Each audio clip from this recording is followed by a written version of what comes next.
Hi. First, please turn the silent mode on your phones, please. Okay. And after the talk, please fill the feedback forms, wherever. I hope it's going to get positive. Okay. Hi. I'm super happy for being here. I'm even more happy seeing someone here, and even extremely happy to see so much, talent here. Thank you for doing that, because this is my first time GDC ever, and of course, first time doing speech here. So the stress level is high, but excitement, I think, is even higher. So thank you so much for doing this, and thank you for being here with me. My name is Kacper, and I do environment art at Projekt Red. And probably some of you are thinking right now, that dude just misspelled his studio name right there. But I did not. Oh, sorry, I did not. That's how it's pronounced and spelled. Projekt means project in Polish, and I'm just saying that because we have tons and tons of questions about that. That's not, it's not an issue. It's like it's Polish company name, so that's why it's Projekt Red. Of course, you can call it Projekt Red also. But it's GDC, right? So we are here to share knowledge. So right now, I'm just learning how to speak Polish, right? One of the hardest languages in the world. But the ultimate test for you guys is, if someone's going to pronounce my last name correctly, I will buy you a beer. Seriously. Keep that in mind, OK?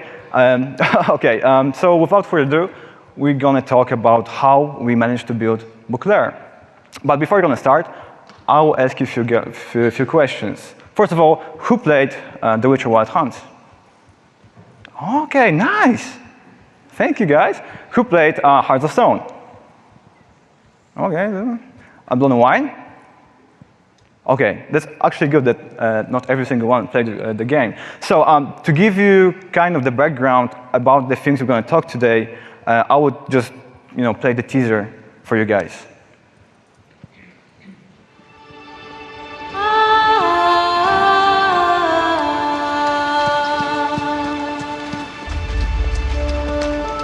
Toussaint, the land of love and wine.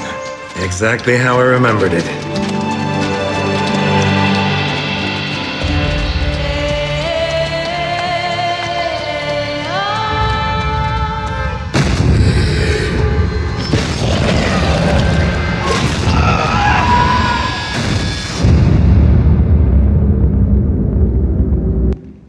So whoever played the game, just do it. The game itself, for us, was a huge challenge. The things I'm going to talk today about was a teamwork effort. So I'm just going to say that I'm super proud of being the part of the best team in the world, both in Krakow and Warsaw. I love you guys, and I hope to see you soon. But clap the hands for those really cool guys back in our office. Thank you so much. Thank you.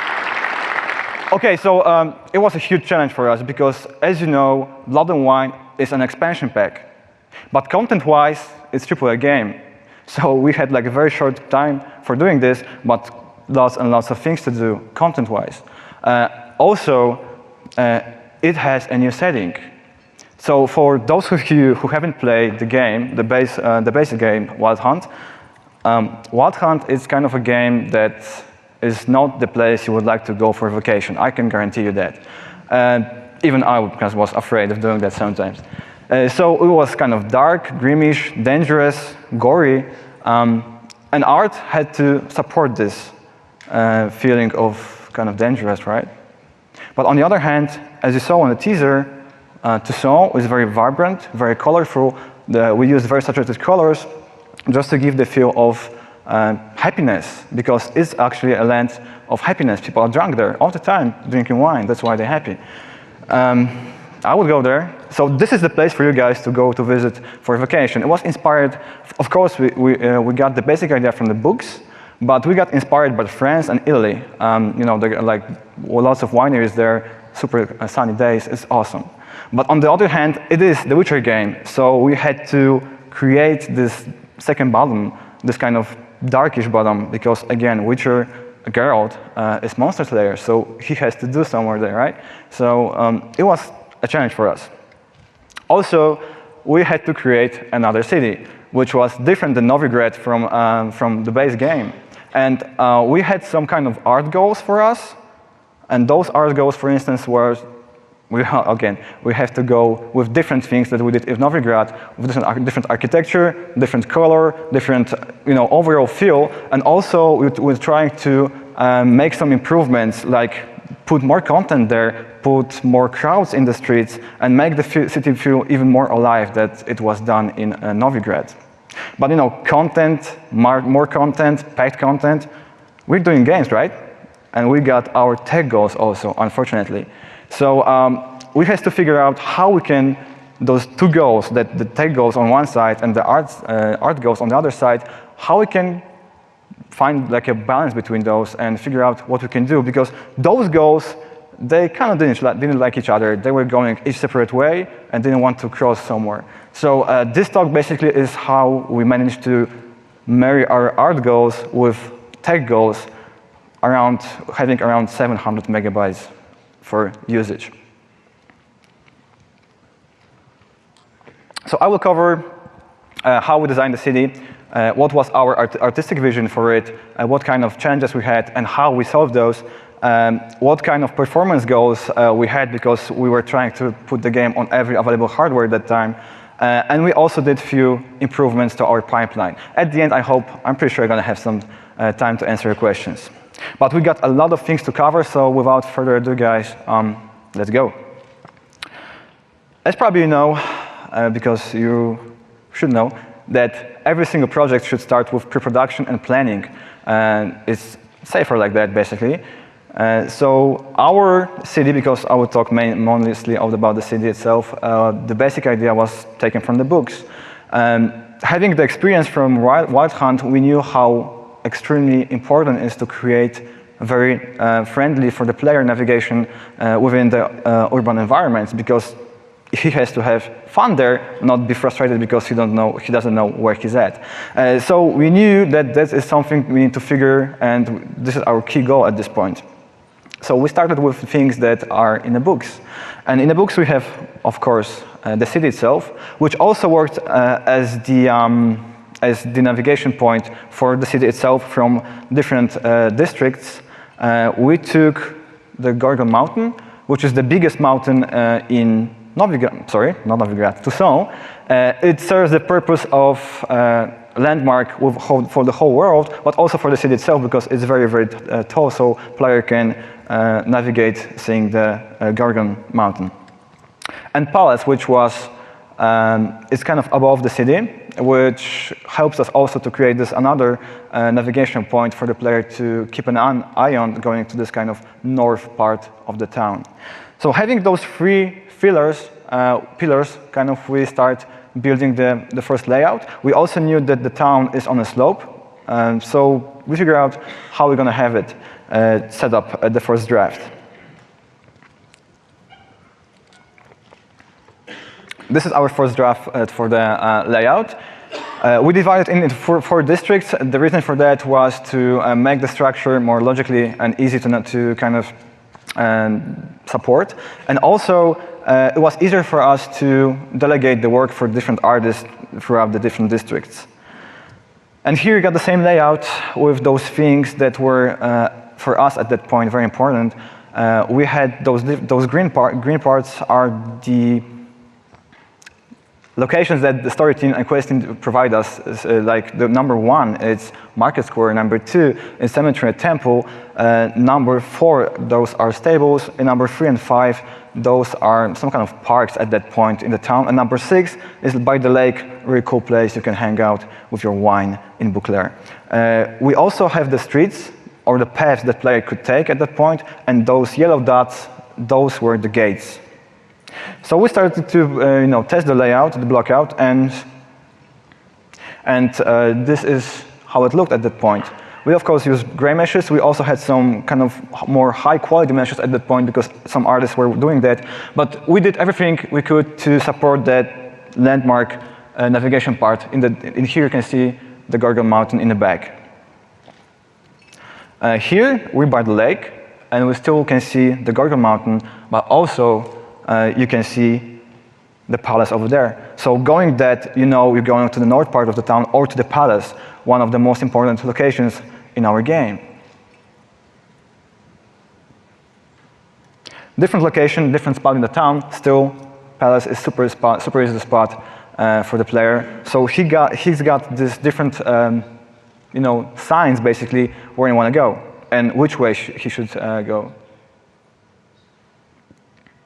The other thing that helped us a lot was the thing that the town itself was on a slope. So basically the player could learn very easily and very fast that the higher he goes, the more rich parts of the town he's going to explore.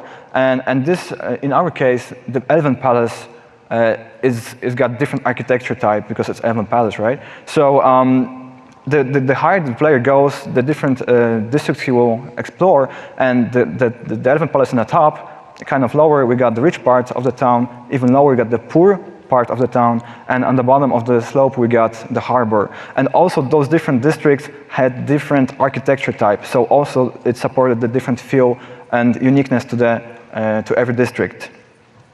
So we had it done. Basically, we're happy about that. We had it probably thinking about, okay, it's done.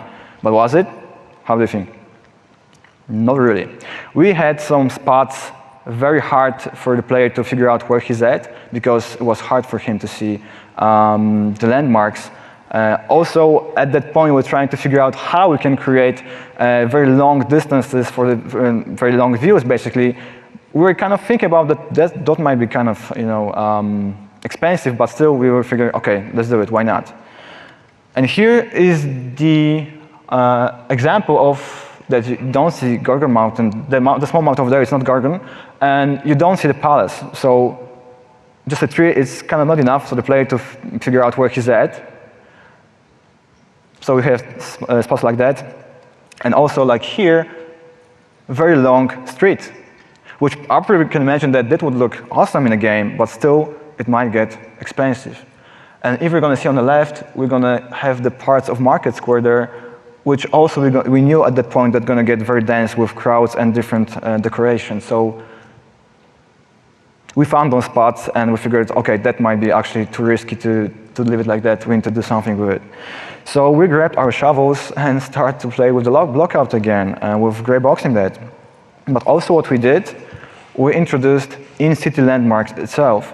We used the palace again, but still we use it even more. We want the player to be actually kind of, seeing the palace all the time.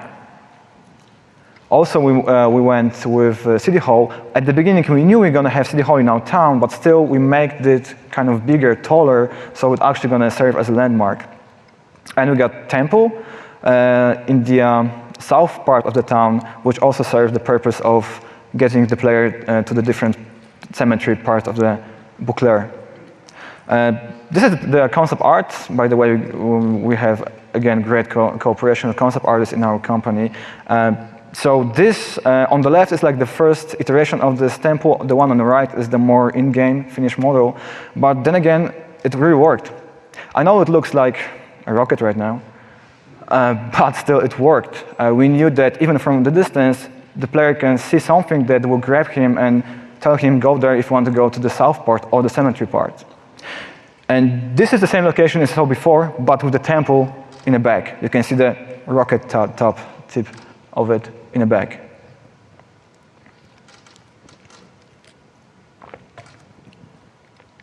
Again, next, lake, palace, Gorgon Mountain, and the temple. So here is like a junction. You know when you want to go because you see all those landmarks.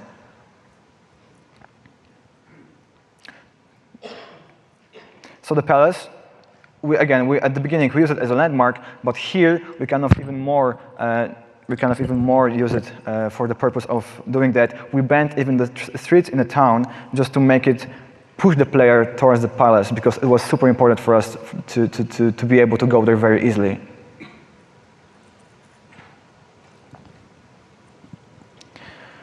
Next was the City Hall, which it was in the center of Beauclair here.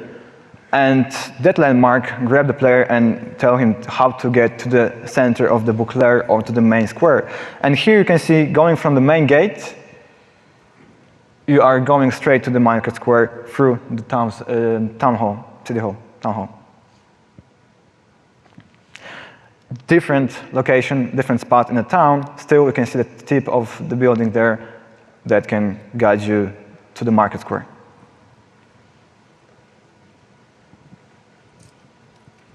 So yeah, so we had again another passive iteration things to cover, to fix basically, but then we got information about how things gonna get restricted by technical goals. And yes, we actually got accepted that the long views within the city might get too expensive, so we need to figure something out with those really long views and long streets. So again, we grabbed our shovels and went back to block outing the things. And here is our famous long street. But at the end, you can see we put some arches there to create this visual blocker for the player to break down the long line of sight. And on the left, we also use this kind of eye-catchy distractions. So the player probably going to miss some things that will stream or pop or the load's going to switch. So basically just wanting to figure out how we can make cool things with shorter line of sights.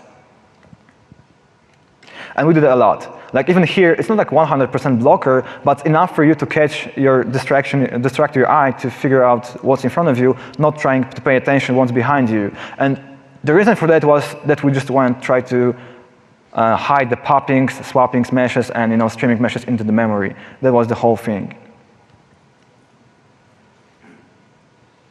And a really cool example here was the main square.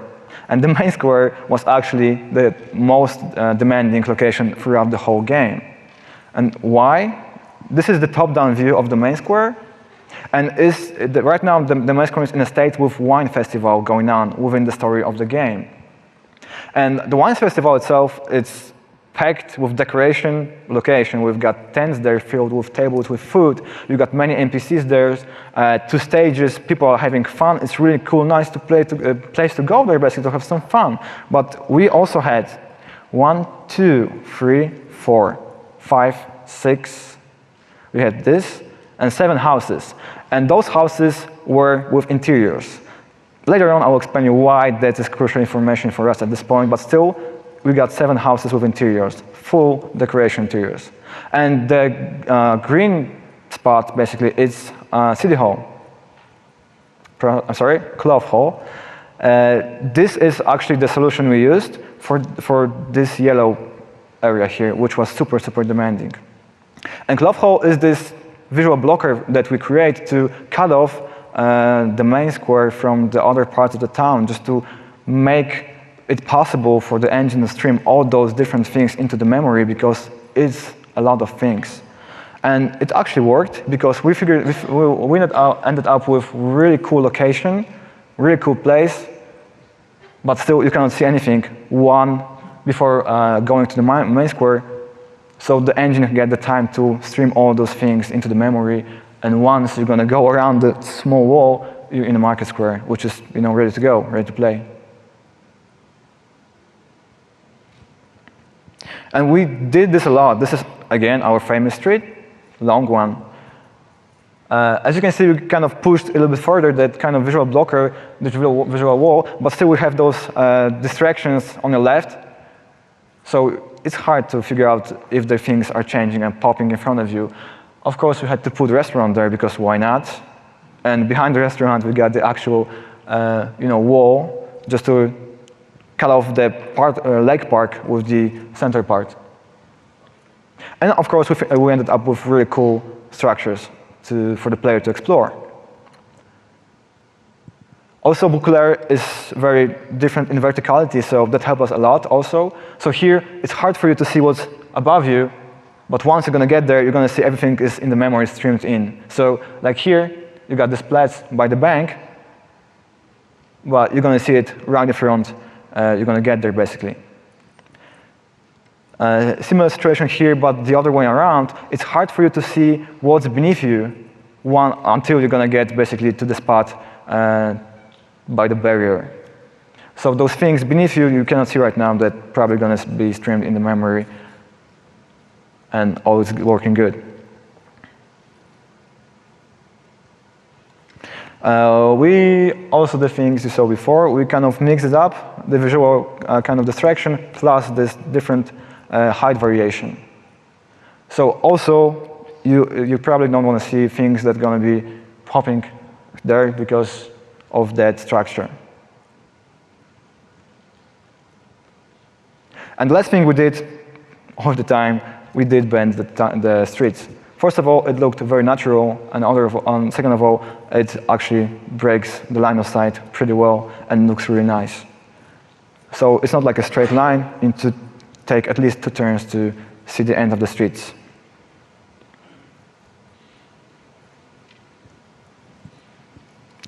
So in a nutshell, for this part, we knew how we need to control our line of sight, our visibility. That on the blockout itself, we had tons of different teams working, like story team, quest team, audio team, different mission designers team, and they provide us with tons and tons of feedback. And that feedback for us was like a gold, because we're always trying to figure out how we can improve the things we are doing here. And we were trying to get the results, which was the higher quality blockout at that stage, right?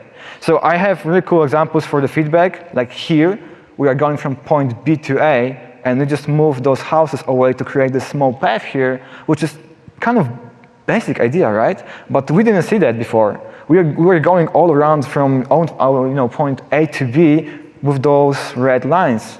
And those guys tell us, it's going to get boring, it's going to get frustrating, do something with that. We did. Super easy spot, super easy fix, but it worked. Similar here, from A to B, it's super short right now. But think about going from the B to A all around those different streets. It might be cool 1, 2, or 3 times, but 20, 15 times, probably not that much. So we're trying to figure out how we can give the player more options and more choices and more exploration within our Beauclair town. And the last one is kind of more hardcore because it was done just before the launch of the game. We're going from A to C right now. So basically, we're going from the top part of the city to the harbor part. And before, you had to go all around with the red line. But right now, you got really cool view, and you got highway to harbor. And it was kind of, it was a risky decision because it kind of cost us some time to do that, but still, it was totally worth it. Because right now, it's much easier to get to the different parts of town and faster. So all those things we did led us for this blockout. For this layout, basically. This is the final layout in a game you're going to play. So the old one versus the new one. On your left, you're going to see the old one, which was very simple, probably not that exciting. But the one on the right, probably going to get some much more fun there, more options. But still, if you're going to figure out the number 1 and 2, so cemetery and main square, the locations are in the same spot that was before. The same goes with number 5, number 6, and number 3. Those are the same locations, but still, we figured out how we can make the player have more fun, more choices, more optional ways to go there. So that's why we led us to this kind of more open structure. So we knew, again, how important for us was the navigation, and that is the key for us, because, okay, we can do very nice, pretty things, but still we're doing games, and the games need to be fun. So we had to create the fun, and navigation is part of the fun. Also, for the tech part, we knew how controlling visibility for us is important, so we did a lot of things to be sure that it's going to get optimized well. We never, ever drop the feedback down. We always try to incorporate as much things from the feedback as we can and try to improve the things we're working on right now. And we were trying to find as much problems and solutions for the problems as early as possible, even on a blockout stage, on prototyping stage. So that led us to the final blockout. We're happy about that. We were thinking, okay, let's do next steps. And the next step was to actually build the city, actually populate the city with cool art. First step was for us to divide the whole city into 4 districts again. The yellow one, the yellow part, is Elven Palace. The red is Upper City. The purple is Poor Town, basically. And Harbor is the green one. The reason for that was that those different districts had different assets, different characteristic and different uniqueness to it. So it was easier for us to pack the different assets into one group and separate those on different districts. And also was easier for us to separate the work for different artists on different districts. Budgets. Everyone loves budgets, especially us, artists. So we had the basic numbers from our great team at TechArt. Those were the numbers we were working with, because this presentation, of course, is from environment artist perspective. So we had 200 megabytes for meshes. Altogether, we had 500 megabytes for textures, from which 200 megabytes was called resident textures, which, like, for instance, were proxies. Because we're doing open world games, so we have a lot of content like faraway village or faraway architecture or all those different woods, forests, terrain. All those things has to be visible for the player all the time. So that cost us a lot also. And we had the 300 megabytes for the things we were actually creating for the content for the city. Chunks itself, those are material instances we used, and we had 500,000 triangle budget for only environment art. Those numbers right now are the things that were kind of for us, like environment artists. I'm pretty sure TechArt did a tremendous job kind of doing whatever they had to do with those numbers, but those were the things, those limits we were kind of keeping our eye on. So the next question was how we can actually navigate how far we went or how far we can go or where we're at this point with textures, with memory, with meshes. And we figured that we're going to find some locations that are very demanding. And if those locations are going to get under the limits, we were thinking, okay, so probably all those different parts of the game also going to get optimized enough. So we picked 6. The first one was Harbor. It's demanding because we got Market Square there, we have all those different decorations there, and was packed with content, with NPCs and content. The same here, Lower City, different assets, different interiors, many NPCs, very dense content on the streets. Upper City, the same, but different architecture right now, different assets. Main Square, as I said before, very demanding location. Temple, because on the top we got cemetery, on the bottom we have catacombs. It's all surrounded with houses, with interiors. Stuff is really dense over there. And the last one was Mandragora, which was this kind of rich people party place with view for to open to the whole Tucson. So we had this kind of plan how we can see how far we went or how far we can go. But still, we had to be very careful with how we can manage that. We still wanted to have sharp textures. We wanted to create things very efficiently. And we still wanted to create a lots and lots of visual variety and customization and uniqueness. So we get reports like that every week, sometimes even twice a week from our art QA guys. And it looked like that. This is one of the reports from the early process of populating our game. So we had like this and that was over limits. So right now we know why we call it red, because everything is red in our limits. I will give you an example why it was so, because this is just one house we used in the upper town of Beauclair. Of course, on the left you can see the concept art, in the middle it's a simple mesh in Maya, and on the right you can see the house in the game. And that house looked like that, just the exterior part. It covers over 12,000 triangles. It had 51 chunks, mesh covered over 3 megabytes, and texture was over 14 megabytes. That house had interior, 2 floors, bedroom and living room. And only the decoration, I mean only the beds, only the chairs, only the furniture, only those carpets, all those things only cost us only 155,000 triangles. Over 45 almost megabytes of texture memory, almost 27 megabytes of mesh data, and chunks, it was 157. But on that, we also had walls, because we had to have walls, right? Only the walls, those cool walls, wooden walls, cost us over 41,000 triangles. Texture data was almost 14 megabytes, and over 12 megabytes for mesh data. So just to put the perspective for you guys, just one house with 2 floors for the interior Looks like that. I figured it's going to get hard to create Beauclair with just only 2.5 houses. Why not? Let's do it, right? So as you can see, I think that doesn't need an explanation more. So what to do? This was the question, what to do right now? But we were very super short with the time, so it was hard for us to reinvent the wheel. We're just trying to make the perfect wheel. So we used the techniques we used from The Witcher and kind of tweak it to make it, for us at that point, better and more perfect. And the solution for that was basic stuff. It was streaming, was LUTs, and a few technical, let's call this tricks. The basic setup we did for the meshes in the town was that when you're over 50 meters away from the house, we're going to only use the proxy in the memory. When you're between 50 and 20 meters, you're going to have in our memory the proxy and the LOD1. But when you're closer than 20 meters, you're going to have the base mesh, so the most demanding mesh, plus the interiors. This is the basic setup. We, of course, customized the setup because the streets were shorter and longer, so we tweaked that. But this is more or less the basic one.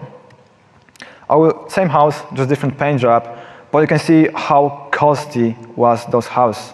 LOD0, so this most detailed one, was almost 30,000 triangles. LOD was cut in half, and the proxy itself was kind of less than 5,000 triangles. I will cover texture later on, but just to keep in mind that the proxy itself has the baked custom texture only for the proxy, and it costs half megabytes. For the interior, we had two lots, so the one that's detailed, the detailed wall, and the other one, the LOD1, was just plain walls. Because if you could go away from the house and some NPC is going to figure, okay, I want to go into that house, we just didn't want you to see like pure space, emptiness, so the wall just covered that. And the decoration itself was also getting streamed out very, very fast. So to not to show those different things popping and switching in interiors, we had to create some kind of illusion that the interior is still there, but it's not.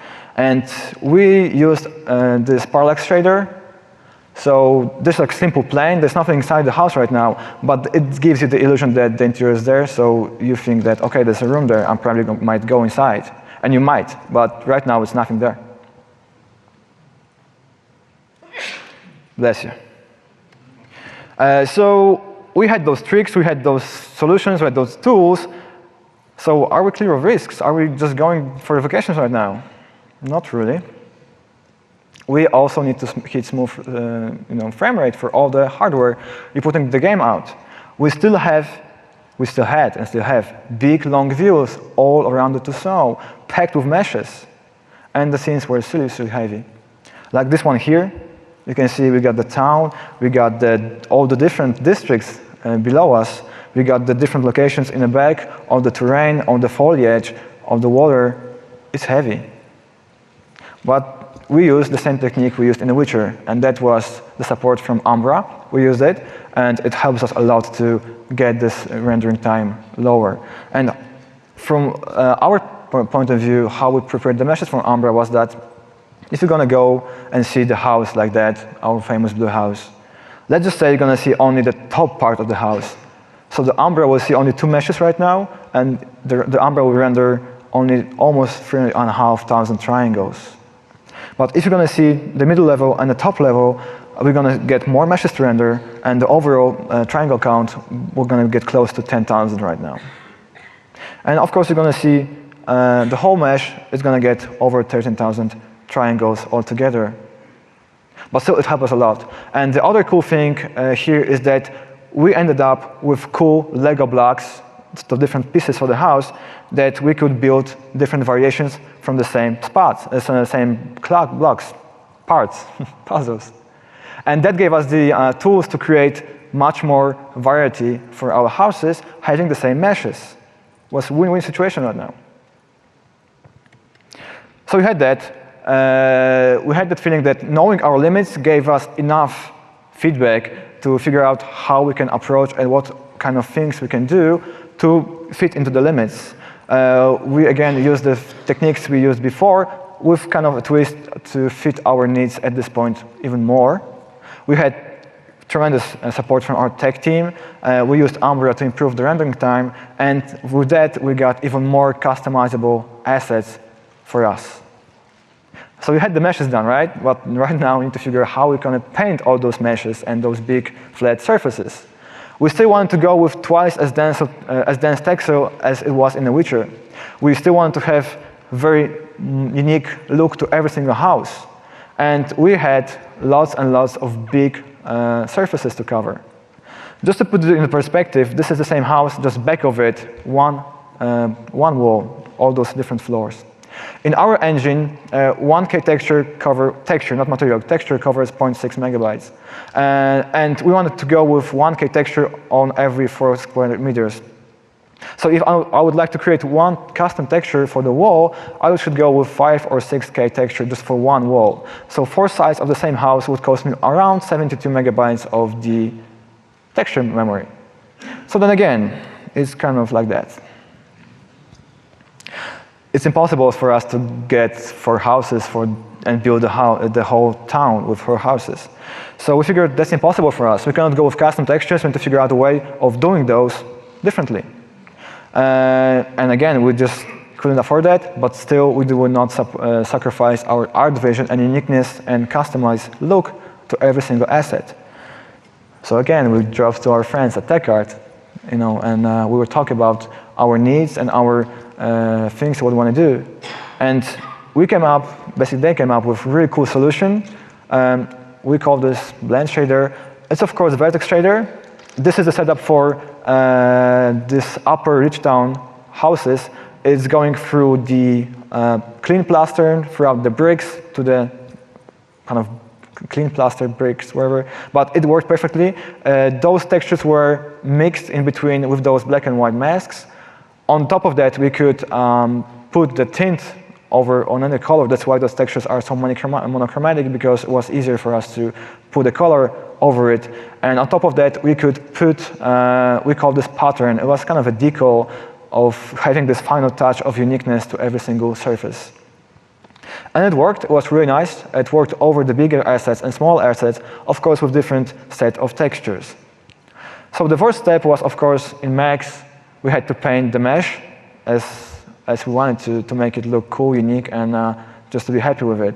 So the things probably know how it works, but it's enough for the first step. And after the paint job was done in Max, we had to grab it into the engine. This is the example I'm going to use because this house is super cool. It used all the layers for the material, all the different tricks. It's looking cool, kind of damaged, weathered, but it looks very characteristic, very unique to the other houses. And again, here, after the basic painting is done in Max, we had to jump into the engine. So here we could overlay any surface with any color. You could go 100% color without textures, and it would work. Of course, it wouldn't look good, but still, it was possible. And here, it's very cool to give it like a very subtle tint to overall color, just to give a base for further tweaking. Here we got this kind of yellowish weathered color for the whole house. And then, and then we can go of the overlay with dirt. We could overlay the dirt on every single different layer of the texture. So, and of course, we could kind of change the UV for it.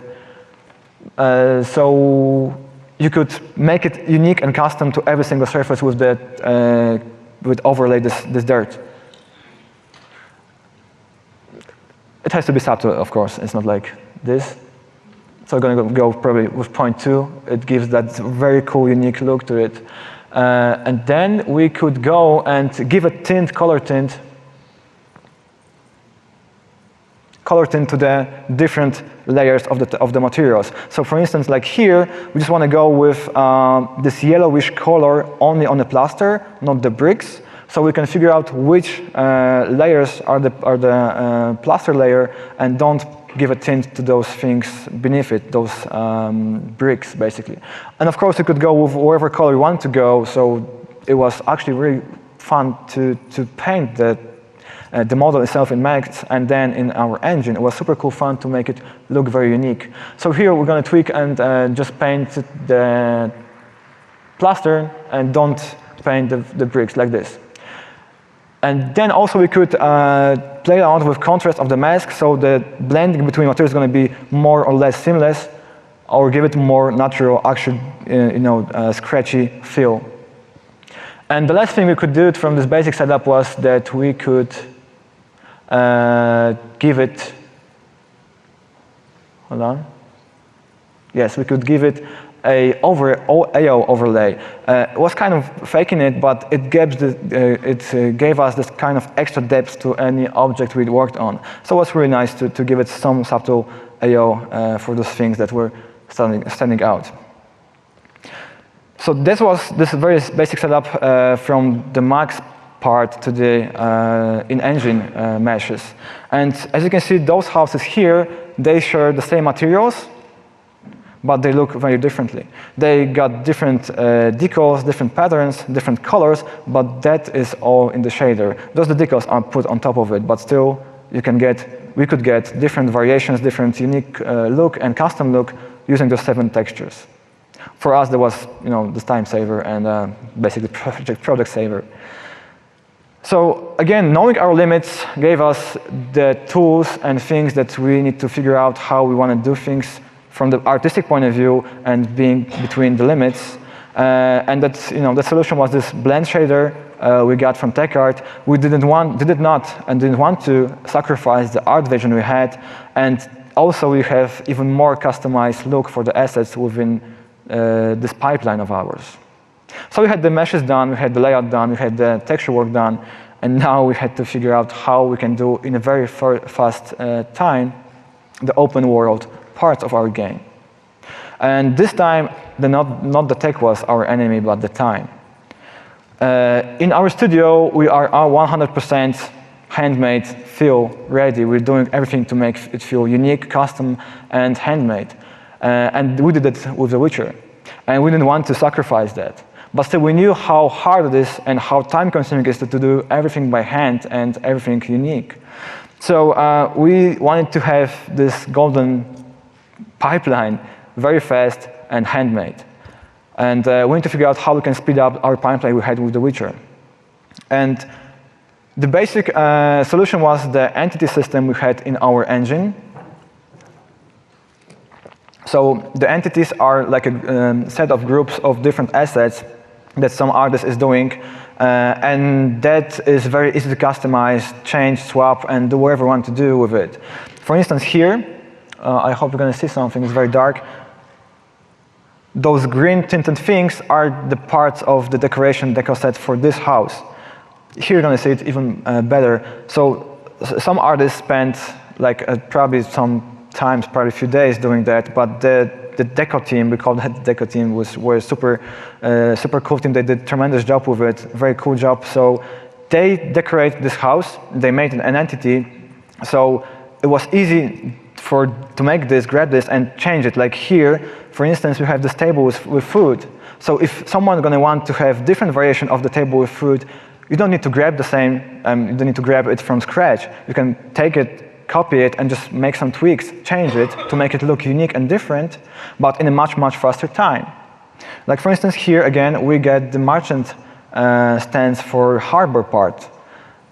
I hope you can see how dense it is and with detail, how detailed it is. Someone actually spent a quite of time doing that. But like me, someone who needs to actually later on decorate the whole environment with different decoration things, it would take me like probably months doing a market square and putting all the different fishes, rolls on vegetables in the basket. So that gave us the opportunity that different deco team that did a great job with it, provide us with those deco sets, and I could just drag and drop those onto the level and just figure out how I can create the environment, the layout, and things that the player is going to explore.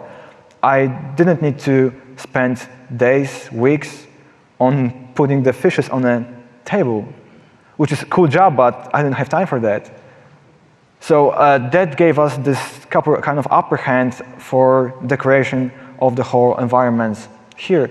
I actually spent like 3 minutes doing the market square here, so it looked like that. So for the player, you can see it's very dense in content, very dense in detailed, and really looking cool, handmade quality. But for me, it was actually 3 minutes to finish this out. I don't know how long it would take me to, play with those different small details.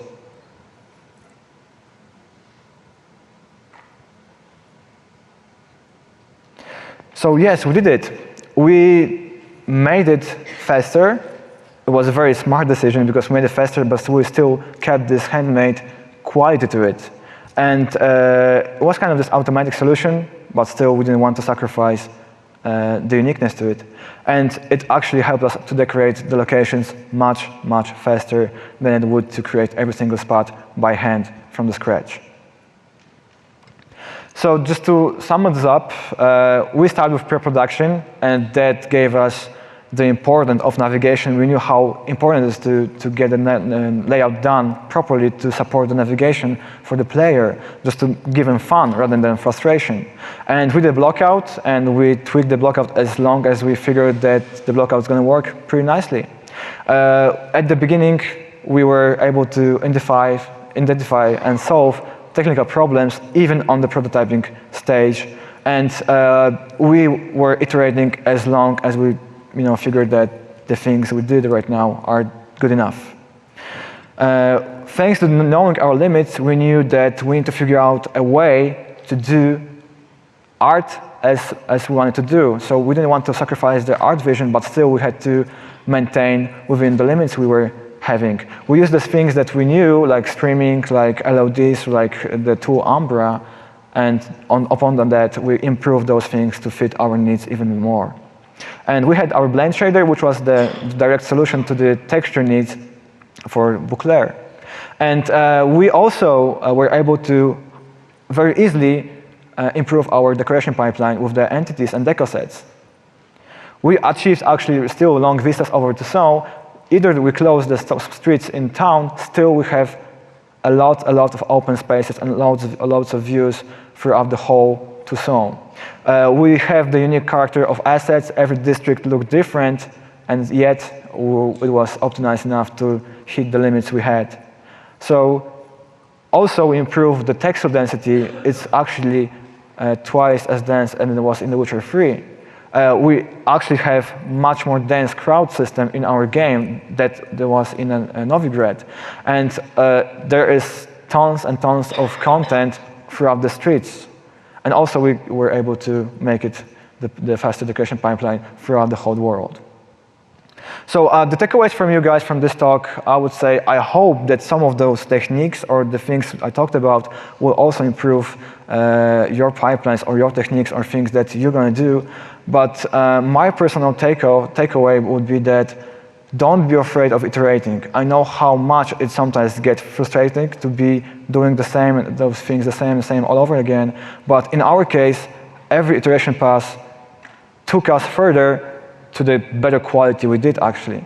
We never think that the first kind of trial error is going to be the best one. So don't be afraid of that. And also, to put out the game so fast, we had to have really good communication between the teams.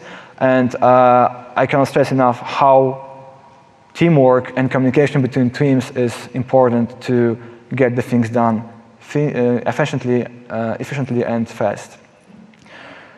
So if there are some questions, this is the time right now. Thank you.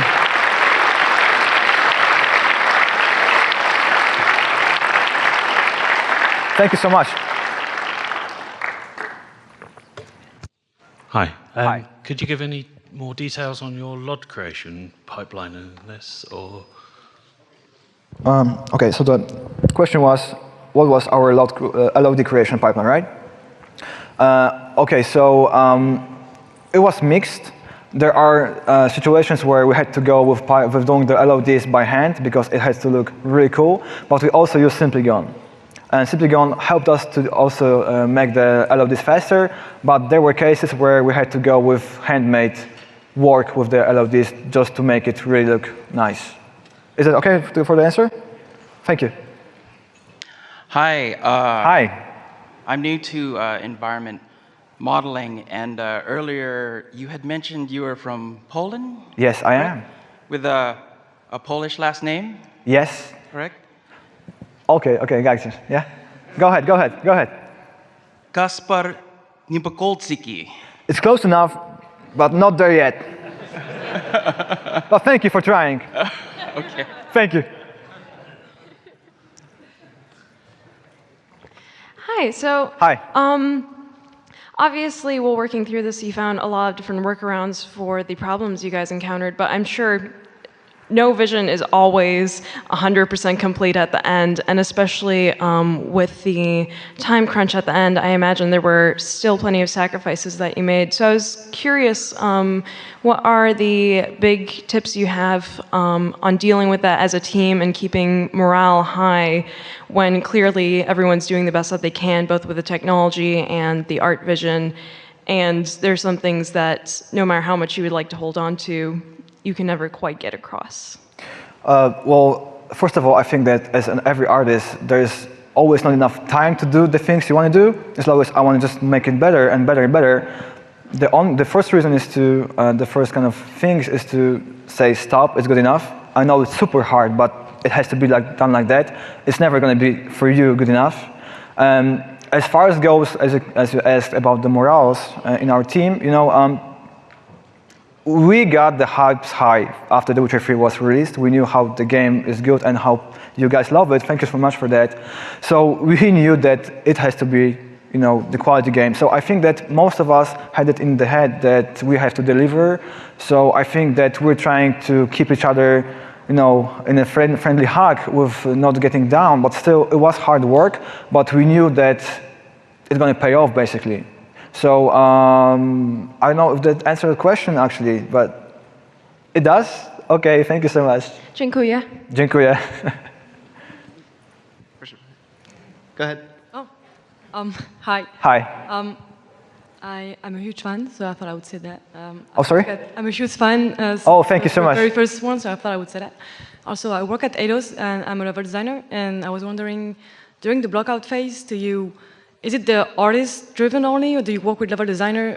And that's my first question. Okay. And also, how do you keep level designers from busting the budget as well by adding their stuff? Do you have any process for that? Because I know I did. Okay. Okay. So the first question was, did the level design was done by artists or designers, right? Or is it a collaboration, or does the level designer have a big impact on the layout and the landmarks and basically the look of the city, or is it artist-driven mostly, or a collaboration like? During this project, level design team was part of, we call this localization team, so location team, sorry. So it was like artists and designers sitting in one room doing the environment. So some of the work was done by artists and kind of guided by level designers. So it looked like that. But we all understood how important it is to get the layout done and the navigation to work. So it was kind of cooperation and between the teams of designers and level designers and basically also environment artists. Of course. And the tips, how to not break things down. I don't know. I think it's just common sense or just, you know, the experience of the things you do. I know we had tons of situations that something was broke down because someone something. It's normal, but still we're trying to figure out how not to do it even more or not to repeat those situations like that. But I don't have like a golden rule for doing that. I know that they sometimes in my studio they wanted to prevent level designers from adding art stuff, but it was never done because it's too hard. But no, we add in PCs too, and PCs can be. Yes. Also, I have a couple of Polish friends at my studio, so maybe I can pronounce your name right. Sure. I'm not sure. I have a Kacper at my studio actually, but this is easy. This is hard. Niepokolczycki? Close.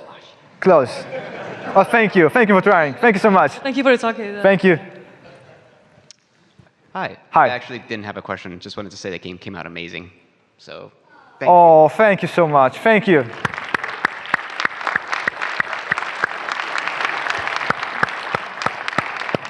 Again, guys, thank you so much for having my first DDC this much fun, and I hope you enjoyed the talk. Thank you so much.